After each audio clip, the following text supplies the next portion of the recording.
Hello, and welcome to Delta Source, your number one source for publishing timeline analysis. That's right. We're talking about books today. And specifically, we're going to talk about how many books happen in which place on the timeline in both Legends and canon. So, the way we're going to do this is we're going to break the timeline down into bins where the movies form the boundary. Why did I lose part of my text there? Let's finish that list. There we go. Um, Yeah. So All right, there we go. Quality content, ladies and gentlemen. This is what you pay the big bucks for. No, um, we're gonna let the anyway, movies form the boundaries of these bins. So, yes, for example, you can see bin 3 starts with Revenge of the Sith and ends with A New Hope. So any book that takes place between those two movies is added as a tally mark to bin 3. And of course, we have um, bins before The Phantom Menace and one for after The Rise of Skywalker. Since so what we end up with is the bins are named after the movie which they follow. So bin 3 is after movie 3, bin 5 is after movie 5. But since we are comparing Legends and canon, we had to do some slightly different considerations for Legends. So good call, Paul. Would you explain how you were labeling the later bins? yes, absolutely. So after Return of the Jedi, pretty much that whole era until the New Jedi Order kicked off, that is my bin six. The NJO is then my bin seven. It's big enough to be its own bin, really. And then post NJO is bin eight. There's really not much that would go in a hypothetical bin nine for me, so I don't really have one at the moment. Okay. And let's look at some other considerations that we have for this. So, like we said, we're primarily looking at the saga films as our boundaries. So, we know Rogue One exists. We know Solo exists. There might be more movies in the future. Who knows when this will be Maybe released we'll or see. when a You next know, at movie some will point come there out. might be. Yeah, that Ray movie's coming out pretty soon, right? Maybe. I'm not sure how soon it's supposed to be, but anyway, We shall. We yeah. shall see.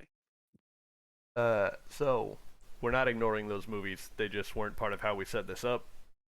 We're only considering the like regular adult novels, so no middle grade novels, no junior novels, No. only just standard ones. And if a book spans a time frame that it would fall in multiple bins, such as if a book takes place some of it before Revenge of the Sith and some of it after Revenge of the Sith, then we add a tally to both bins, so it's counted multiple times. Um, and that's just how we decided to have some consistency about those Yeah, cases. a nice clean way to make it work. I didn't really have particularly any of those. Not a lot of time jumping in Legends, other than that one book that has actual time travel in it. But I just counted that as being from bin eight. Yeah, that's fine. So, without further ado, let's take a look at some numbers. All right, my favorite time of day. So, here we have just the amount of all the books. You can see Legends is blue and Canon is red.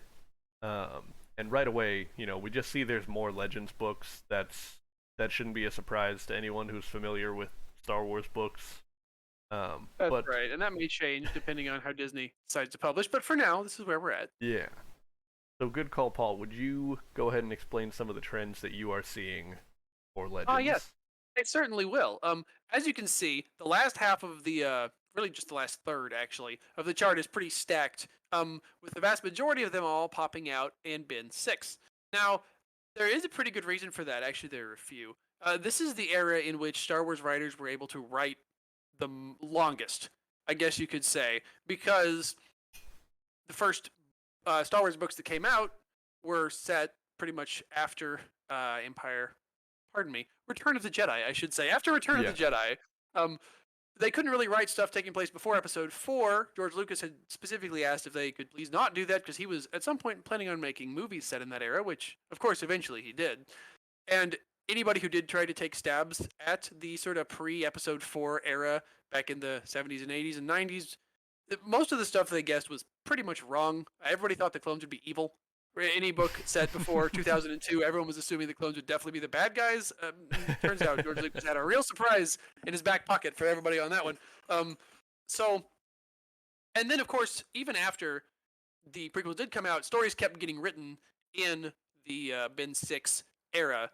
Of course. Not nearly as many, because that was pretty well trodden ground by about 1999, but there were still some here and there. And then, of course, we have the two really big, actually three, I take that back, three really big series of Legends, which were the New Jedi Order, the Legacy series, which was 9 books, and then the Fate of the Jedi series, which was also 9 books. And those were all taking place in the post Empire, pardon me again, post Return of the Jedi era. I don't know why I'm mixing those up today. Post Return of the Jedi era. Yes. It also just occurred to me that we should probably make some disclaimer about the date that we're recording this, because the Legends numbers are pretty well fixed. Yeah, that's true. But the canon numbers could change, so time of recording right now, we are in February 2024, so if you watch this in the future and I haven't counted a new book that came out, that's why. Yeah. Don't worry about it. Do you have more insights you want to glean from this chart about Legends, or can I talk about canon? I would say move on along there, cowboy. We'll see how you do. Okay. So, obviously, there's less books, but what we do see over here in bin 0, that's one of our larger bins, because that is the High Republic. I believe I have a visual aid. Where are you, High Republic? This is the high quality content. There it is. High Republic, Light of the Jedi. I still haven't actually read really any High Republic. I skimmed a couple of comics, but it's a growing era, so that's neat. Yeah, that is neat. Hopefully we'll get that Acolyte show will be good. Hopefully. I just it's want not out good yet, Star Wars. Yeah. Wouldn't that be nice? We'll just have to see. Yeah. So we have most of our other books in bin 3, which is the Revenge of the Sith to A New Hope era. You know, it's a big 20-year time span and a lot of stuff happens. Oh yeah. And then we also have another concentration in bin 6, which is post Return of the Jedi, because we have like 2 whole trilogies there, and a lot of books that cover events later down the timeline, closer to Force Awakens. We have in bin 2, that would be the Clone Wars, so that makes sense why we have another little concentration there. Right. Begun the Clone War has. And yeah, there's nothing in bin 9, because after The Rise of Skywalker came out, they have just like not touched that era at all. Yeah, I'm real afraid of doing anything with that. The timeline has just ended there. All of galactic history is over. Well, you know what? Maybe it's for the best. I don't know. Maybe. I do have to say there were 2 Clone Wars TV show tie-in novels that were released sort of late in Legends, and I'm wondering if they've been like put as part of canon. Oh. I think they were called Wild Space and No Prisoners, maybe? I listened to those. That was the one where Bail Organa had quite the potty mouth, if I recall correctly. Yes. And yeah, he was like playing cards with Obi-Wan, and yeah. Criff that and Criff that. And my goodness, Bail, wash your mouth out, sir. I think those are technically not part of the current canon, but they do fit pretty neatly since they're based on the Clone Wars show. Mm-hmm. So, you know, take that for what it's worth. Take that as you will. Right. We can see in bin 7 and bin 8, there is one each. I believe that is one where I double counted. Oh no, it's not. It's not one where I double counted. I'm double checking my spreadsheet. was thinking Resistance Reborn might span two things, but no, we have Galaxy's Edge, Black Spire, which is Ooh. in bin 7, and that book is sort of a sequel to the novel Phasma, and it Mm-mm. shows some of what happens to another cell of the Resistance after the destruction of the Hosnian system. Oh, nothing good, I bet. Yeah. Hmm. And then in bin 8, after what's it called? The Last Jedi, we have Resistance Reborn, which is also one of the only things in that time period. I think there's also like a comic, and maybe that's it. I think there might be some like smaller kid books or something. Possibly. But we're Uh, not talking about those today. yeah. So that is most of the insights that I'm getting here. You can see there's nothing in bin 5 because they still haven't really touched between Empire and Return of the Jedi in novels, but that's filling in ever more with every new comic that gets released. It's a pretty small bin in Legends as well, to be fair. There's Yeah. definitely not much there, and I don't know why. I guess we'll have to talk about that when we get there. Yeah. So, let's move on to the next chart. We were looking at this as strict numbers, but because of the disparity in publishing time, Legends has a lot more. So now let's look at it as percentages of the total Ooh. amount of books. And I also have numbers here. So the books that were counted for Legends totaled 150 books, and for That's canon, alright. 42 books. So, when we look at these, we see 10% in bin 2 of books for Legends. That means that's 15 books. But yeah, as percentages, now we can kind of see these on more of a level playing field. Anything speaking to you from this chart? I was gonna say, it looks like, boy, they sure are hammering that Era 3 pretty hard there. Oh, yes. Which, to be fair, they have had a lot of shows and a lot of other things. So, well, Rebels had a lot of tie-in media with it, Mm-hmm. I'm sure. Uh, I'm wondering, like, I feel like some of that is out of knowledge of Disney that this is an era which they know can make money because it's sort of the one that people are most nostalgic for Yeah. slash like enjoy the most, and also you can kind of angle for that prequel crowd a little bit as Mm-hmm. well because you can have like the rebels be fighting the empire, yes, which is all that they want to tell. However, which is why episode 7 was the way it was. However, they also can still have battle droids show up in clone troopers for everyone who really really likes battle droids and clone troopers and the blah sound that the sonic charges make in Yes. slave one. You can have that show up too. I think also that speaks to, sort of the larger trend of not using the legacy characters as much, just like they shied away from using them in the sequel trilogy, Right, right. by going in the Revenge of the Sith up to A New Hope bin 3 era. You can show the Empire Rebels conflict without having to, mess with the people's favorite characters and make them Sure, angry again. sure. Yeah, that's also a very valid point, I would say. Yeah. And we see in Legends, the post Return of the Jedi eras still represent a vast majority of the books. And for Mm. both, we do have a pretty sizable chunk in bin 2, the Clone Wars era. Which does make a lot of sense. It was the hot new thing. Yeah, And if we're looking at, oh man, if we were to look at video games, I bet this list would mostly be stacked in the Clone Wars era, or at least a very large chunk of it would be. right. Also of interest to me is looking at bin 0. You can see the High Republic, High Republic makes a pretty Yeah, I sizable was gonna chunk of the total say. books in canon.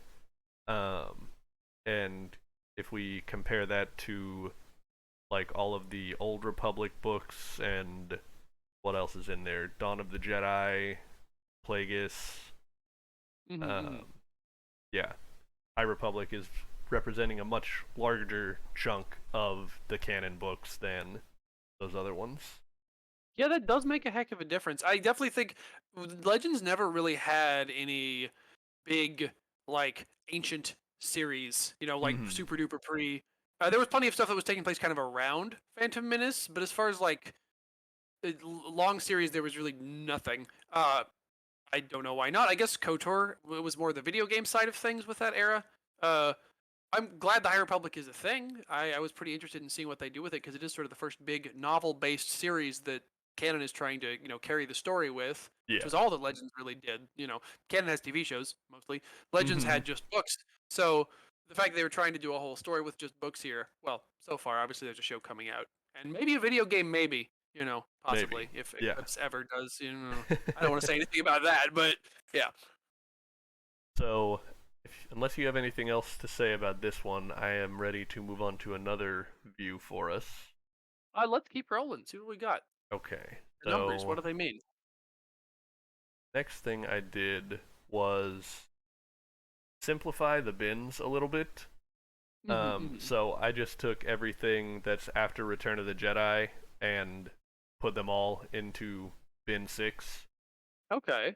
So that really doesn't make much of a difference for canon, but it just highlights the staggering number of Legends books that are concentrated. Oh my goodness, there's so many. Oh man, that's immense. Interesting. And let's go ahead and turn that into percentages as well. Oh wait, that's the wrong one. That's a spoiler for later. Oh, sorry guys, look away. Look away. Cover your eyes. There we go. There we go.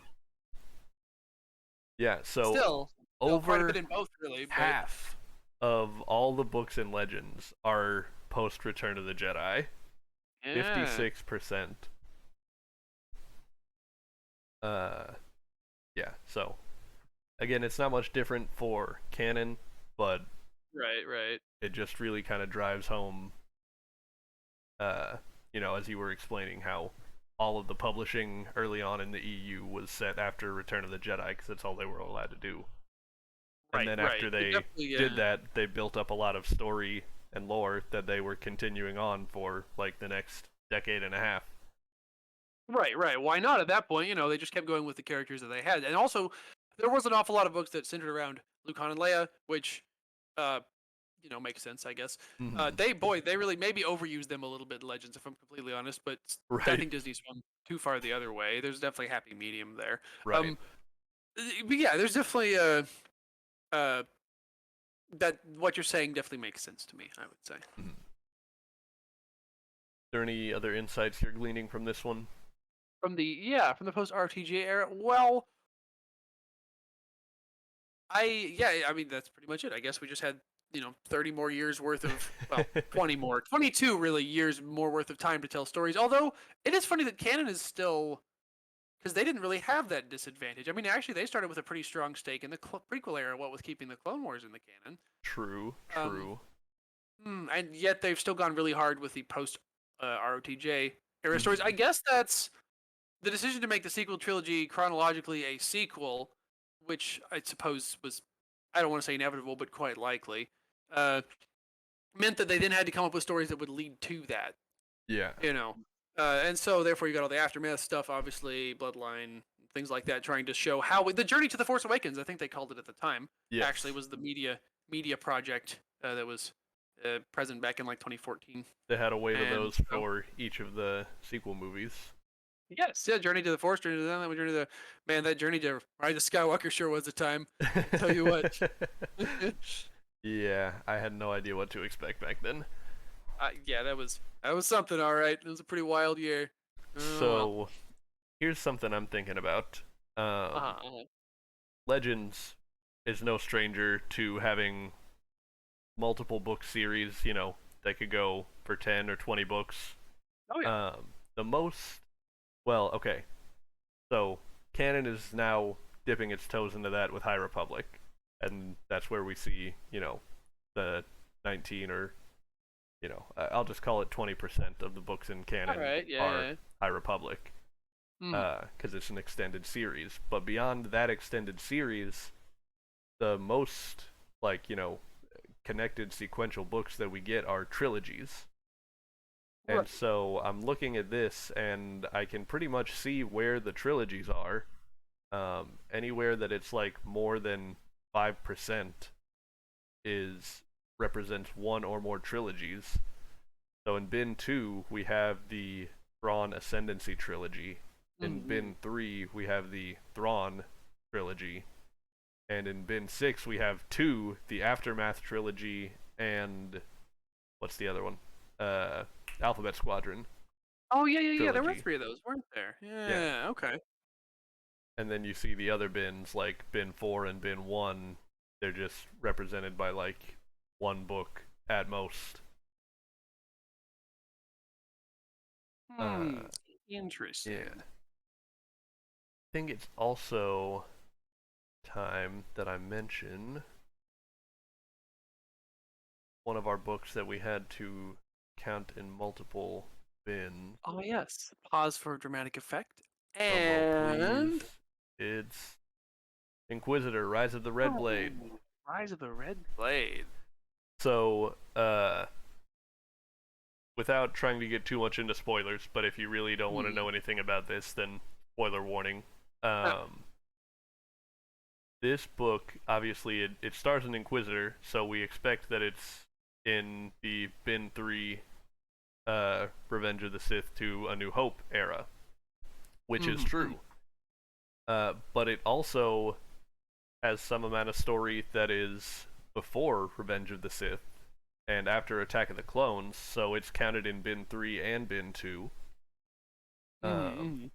And I don't know if this is exactly known or not, but the very beginning of the book takes place at least before the Battle of Geonosis. I don't Huh. know if it takes place before the start of Attack of the Clones, since we don't know the exact amount of time that passes in that movie. Right. But I counted it in bin 1 for being post Phantom Menace, pre Attack of the Clones Okay. as well. Fair enough. So this is the book that spanned the most bins in my examination. Mm-hmm. Interesting. Interesting. Well, I didn't really have any of those, so can't really Yeah.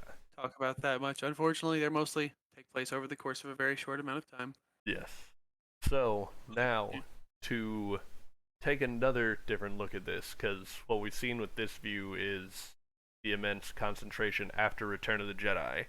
So I want to Mm-hmm. chop off before Phantom Menace, and I want to chop off after Return of the Jedi, and just look Oh, at things that okay. happen in between the main 6 movies. Interesting. All right. Take a look.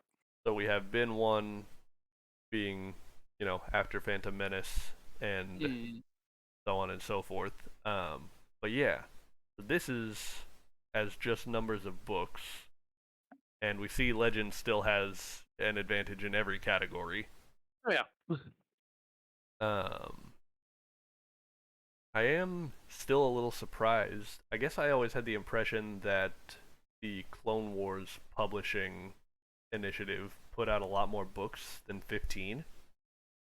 I also was quite surprised by that. Yeah, I was looking. I got this information, I should say, from a Legends printing copy of Republic Commando Order 66, which has the timeline of all the Legends books in it with a list of all of them. Well, all the novels, I should say. It doesn't include the young readers, which is why I used it because it's Yeah, like, these are what count. This is if you look at a Star Wars Legends book, this is the timeline you will see. right. You know, um, so yeah, I also thought there were more than 15. For sure, I looked. I was like, wow, that seems low. And Mm-hmm. this was two of them were the two Clone Wars books that were published post the Clone Wars show existing. The Right. other 13 were part of the so-called Clone Wars Multimedia Project, which was the initiative that was going on from like '02 to like '06 or Mm-hmm. '07.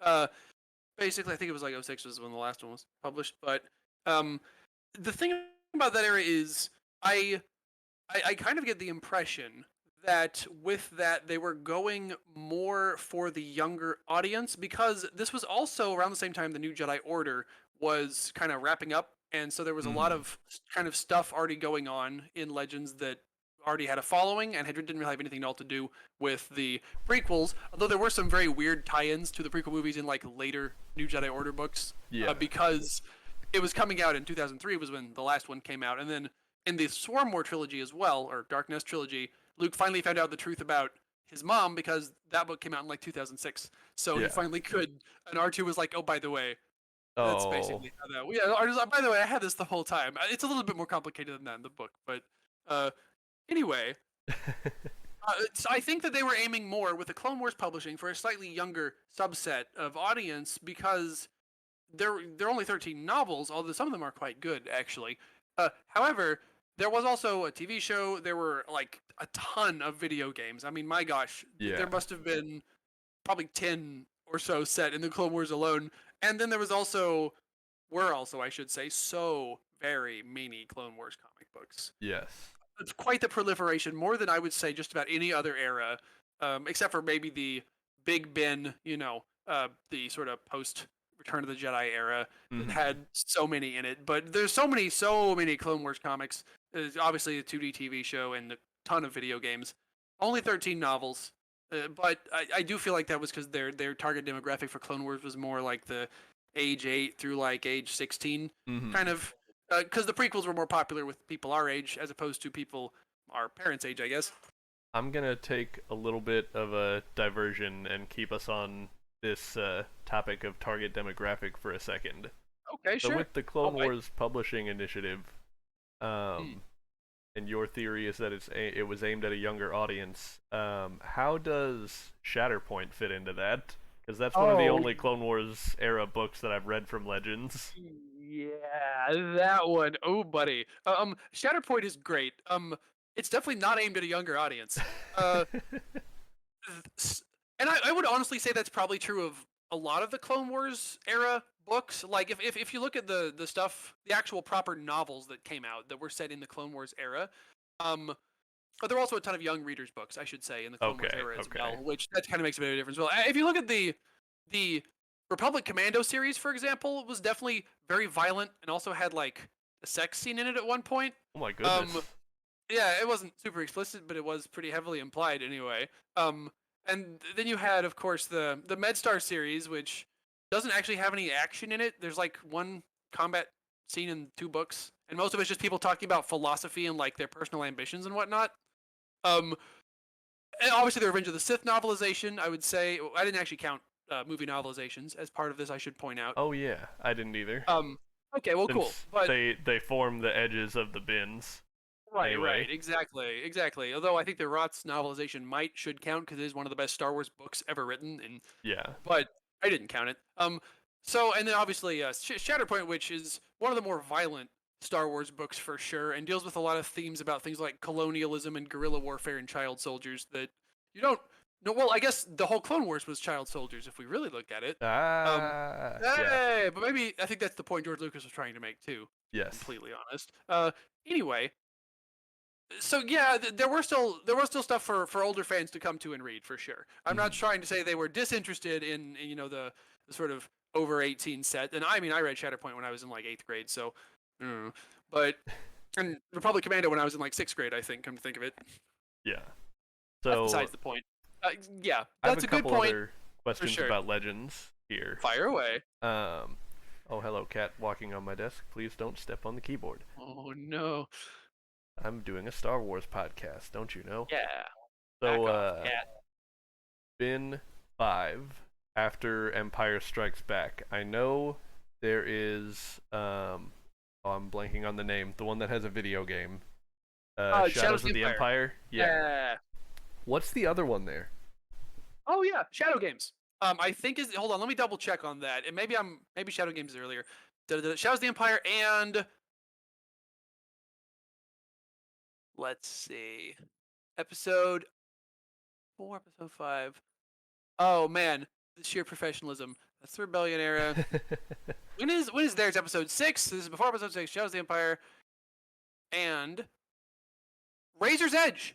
That's that's the other one. I think Empire is called like or Empire's Razor's Edge, Empire and Rebellion. Maybe I think Yeah. that's the one, and it takes place like around the exact same time Okay. as I don't think I've actually read it. Wait, no, maybe I have. I think that's the one where like the rebels are looking for some sort of lost temple that has like a MacGuffin in it that might help them win the war, or something. Leia's like the main character. Um, Yeah, I was thinking it was one of that uh, little set of books that was kind of near the end of Legends Publishing. yeah, it was published super late. It was like 2013 or something like that when it came Yeah. out. Uh, yeah, definitely Uh, not. Not a super like well-known one because then obviously they dumped the whole mhm. timeline shortly after that. But yeah, it came out in 2013. My birthday, actually. That's Wow. nice. Happy Oh, birthday. hey, that's yeah, that's great. I'm pretty sure that's the one they're talking about. Is Razor's Edge. So let's look at Bin 4 for a second. In canon, all we have is Heir to the Jedi and Battlefront Twilight Company. Yes. But there's, obviously there's more in Legends, but can you walk me through like what are some of the books there? Or not necessarily what are the books, but what are the topics? Is it just adventures that follow the main trio? For the massive. Sorry, was that the? Did you say episode bin 6? I didn't quite catch the. Oh, Bin 4 after A New Oh, I'm Hope. sorry, bin 4. Yes, New Hope for ESB. Yes, yes, yes, yes, yes. So with those, most of them are following the main trio. Yes, in fact, one of them is actually Splinter of the Mind's Eye, which was the first ever Star Wars book, written in Whoa. 1978, and with the intention of maybe being like a low budget sequel because we might not make any money with this movie, so I we could believe have I a have the book. cover of that one to pop up as well. That is ABY. No, it's BBY. It's No, yeah, it's it's A. or Wait, two what? is it two ABY or what? Yeah, Splinter I of the Mind's Eye is two ABY. Okay, I think I There it typed that is. wrong because I Hey, labeled it BBY. it's not the best book ever. Luke and Leia act like they might be entering a relationship soon. Oh no. Yeah, so there's that. I think Leia has like a mud fight with Darth Vader at one point. Maybe I'm misremembering that. It's been a long time since I've read it, but uh, that's one, and that's about Luke and Leia. Obviously, I don't even think Han's in it.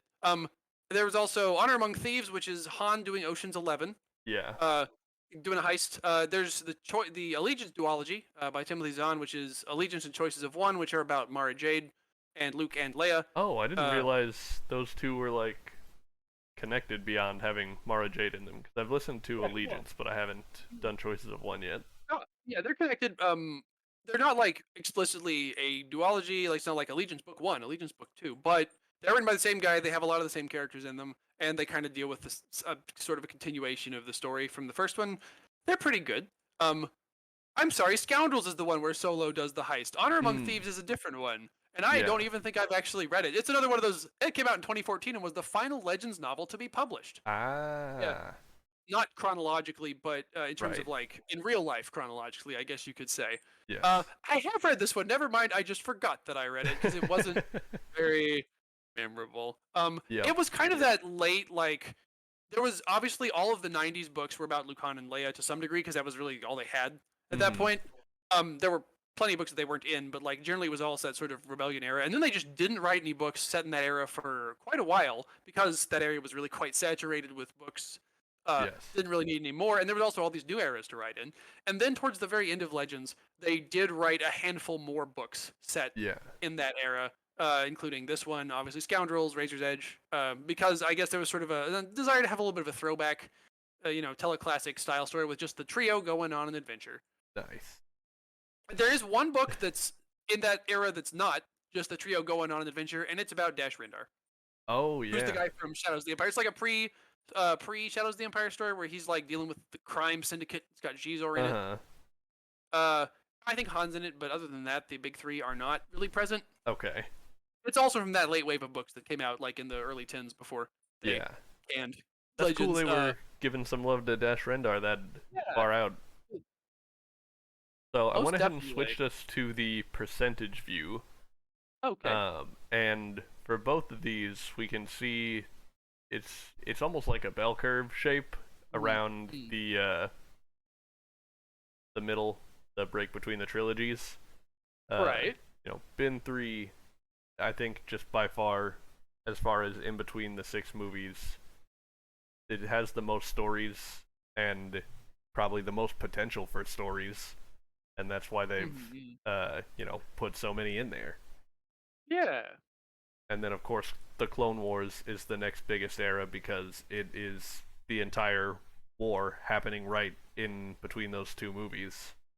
Yeah, that definitely would take up a lot of attention for sure. It was kind of the big era. I mean, there was such a push for that. It was so popular back when it Yeah. was coming out. Um. So I want to think about why the other bins are not as explored, at least in book media. Okay. Um, and that might be sort of a final topic before we get to closing thoughts. Sure. So, bin one, at the end of Phantom Menace, we have Qui-Gon's dead. Spoilers, I guess. Qui-Gon's dead. Anakin's gonna be a Jedi. Obi-Wan's gonna train him. Uh, and I don't know. I feel like that would merit more stories being told about Anakin growing up, but maybe that just isn't an appealing Uh, idea to write about, or they don't think it'll sell well. when you say Anakin growing up, do you mean like growing up on Tatooine or growing up as a Jedi in the Order? Growing up as a Jedi with Obi-Wan. You've got good news for you. It's a young adult series. There's like Ah, okay. 10 of them or 12 or something like that. Jedi Quest, I believe. So this came down to our criteria for books to examine. Yes, that's right. Okay. Uh, Bin 5. I feel like with Legends, part of why that doesn't have many books is because Shadows of the Empire tried to be the book for that time. Right, right. Yeah, Uh, that's fair. It was kind of, I mean, it wasn't just a book, it was a video game and a yeah. soundtrack and a comic. Uh so yeah, definitely that was the push there was that. And there were also like several young readers books coming out that were kind of set in that area as well. Also you Okay. couldn't use Han Solo Yeah. there, Right. so that was probably another reason why we didn't get very much of that. And then, as I mentioned earlier, in canon right now, that Bin 5 time period is being pumped full of comic after comic, so I guess they Right, right, just right. haven't felt like they also need to explore it in books, or maybe there's Right. not a good idea for a book that they think will sell. Yeah, that's a definite possibility as well, I'd say. Yeah. And Bin 4, it's our third largest category after A New Hope. That's sort of Right. like that's a cool time because it's got the main trio. They're in the rebellion. They're fighting the Empire. Uh, there again in canon that has been comicked to death. And you can't really have too much character growth in any one sitting because Luke is still maturing further during the Empire Strikes Back movie, Right, right. and he is just barely starting to use force powers at that time. And Han and Leia's relationship can't really progress that much in that Yeah, era. you can't really do much with that either because we all know kind of how it's going to have to end, Yeah. as it were. Um, but it did. I do think, at least in like the canon comics, that did lend itself pretty well to sort of low stakes adventure of the week kind of format. Yeah, no, I'd say that's fair. Yeah. Hmm. Yeah. Do you have any Interesting. further thoughts about this chart before we wrap it up? Um, I, I, I just distinctly remember when I was a young boy, probably like 7 or 8 years old.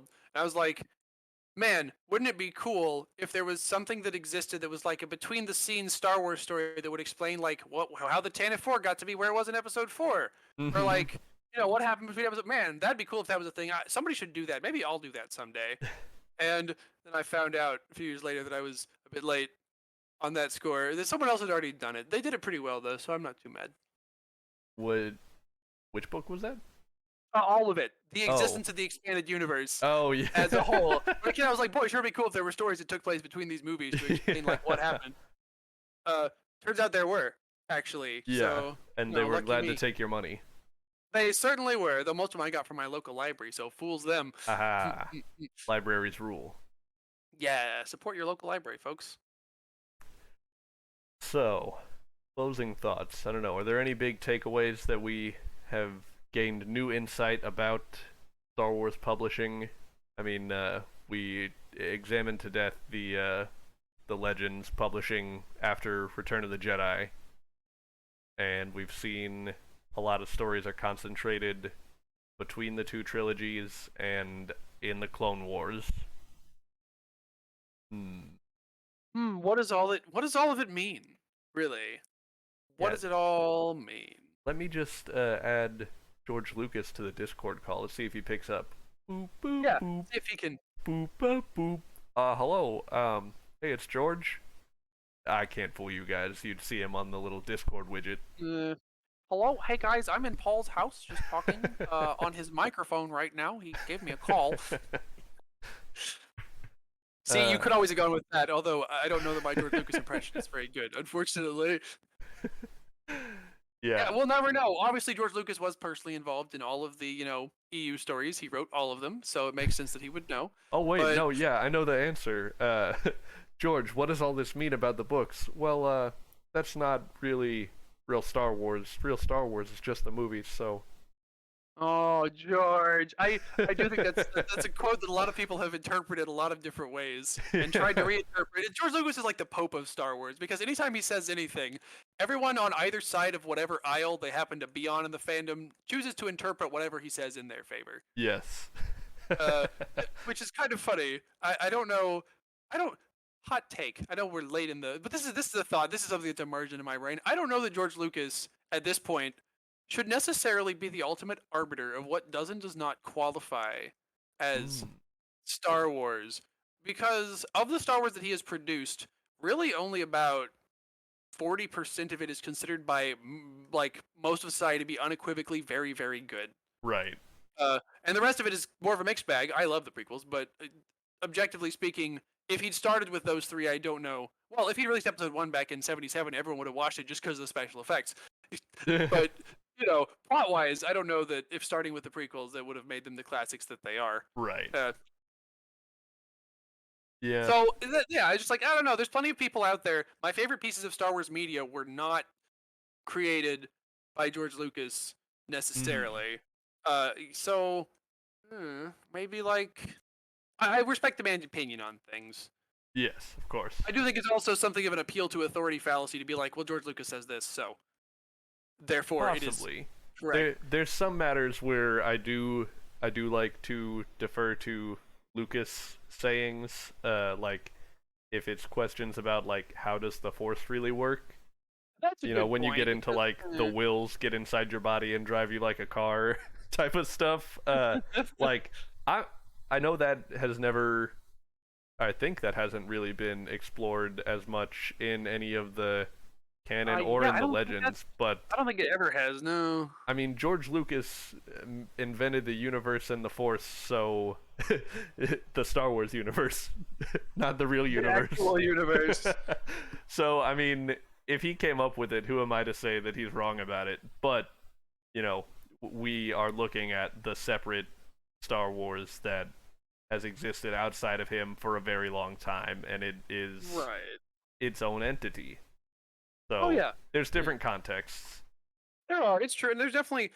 I think that looking at why George Lucas feels the way he does about parts of Star Wars would be better than just saying, "Well, George Lucas says it." Right. Like why shouldn't Jedi get married? Well, George Lucas has the whole like Eastern mysticism, reject material, reject material existence and focus on spirituality or whatever, which is why it's sort of that kind of Western interpretation of Taoism Mm-hmm. that we kind of have over here. Right. And if you want to look at that and be like, that's why Jedi shouldn't get married, then I respect you for doing your research. But if you just say, well, George Lucas doesn't think so, so I'm honestly not even sure about that because I think the point of the Old Republic, was that maybe Jedi should have been allowed to get married because not doing it sure did make things a lot worse. Uh, Maybe the old school Jedi are too hidebound and focused on laws and rules to actually be good at their jobs. Yeah. Which I know people complained that the Jedi seemed like creepy weirdo like jerks in the prequels, and that's why some people didn't like them. But maybe that was the point. Maybe so. I think we could Mm, we could definitely have a good debate over this, but that would be this a is whole not other the episode episode. for that. Yeah, we've gone on long enough. Well, this has been Delta Source, your number one source for, I guess, impromptu psychoanalysis of George Yeah, Lucas. impressive digressions. That's us. Well, thanks for listening, however pointless this may or may not have been, and until next time, may the Force be with you.